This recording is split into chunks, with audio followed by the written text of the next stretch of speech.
inini ndinonzi Sekuru Kanengo. Zita rokuberekwa naro riri pachitupa ndinonzi Chimso Nyasara. Ndinorapa ndiri pano paFidelity.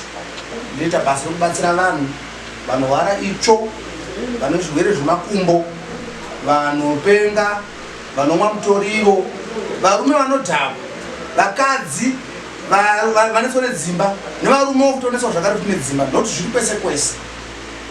Uyai tibatsirane, musafe nenyota makumbo ari mvura. Sekuru Kanengo vakauya vakatumwa nevadzimu vepasi kuzobatsira ruzhinji rweZimbabwe. Inini pete zvangu handishore machechi, handishore zvipatara. Chakakosha chinhu chekuti vanhu vanorwara vabatsirike. Kunyangoenda kuchipostori wabatsirika, kunyangoenda kuchivanhu wabatsirika, kunyangoenda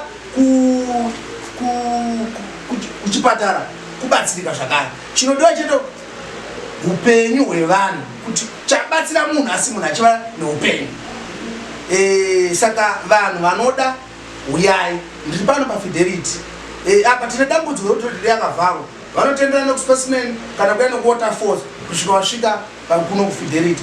PaFarming City ndo panomira mota dzangu dzinotakura vanhu vasvika panapa. Saka vanhu vane maproblems, aiwa uyai tibatsirane. Vanorwarawo nezviro zvepfungwa, vanoshushikana mukati medzimba, ndiri panapa. Sekuru Kanengo vauya kuzobatsira muzhinji wese weZimbabwe. Handinei kuti unonamata, handinei kuti uri mupostori, handinei kuti unoenda kuchivanhu. Ini sasekuru ndakauya kuzobatsira nyika vane matambudziko. Uyai tibatsirane. Vanoda kuzondibata, ndisati ndati vanoda kuzondibata, ava ndo mbuya Kanengo ava, ndo madzimai vasekuru. Vamwe vazoti pamwe sekuru havana vakadzi, pamwe havana mukadzi. Sekuru ane mukadzi umwe chete, ndo madzimai vangu ava. Vanoda uyai tibatsirane. Vanoda kuzondibata panhamba dzangu 0772 965955. Dzimwe zvakare 776 069 909. 0776 069 409. Ngandizouza zvakare 0776 069 409.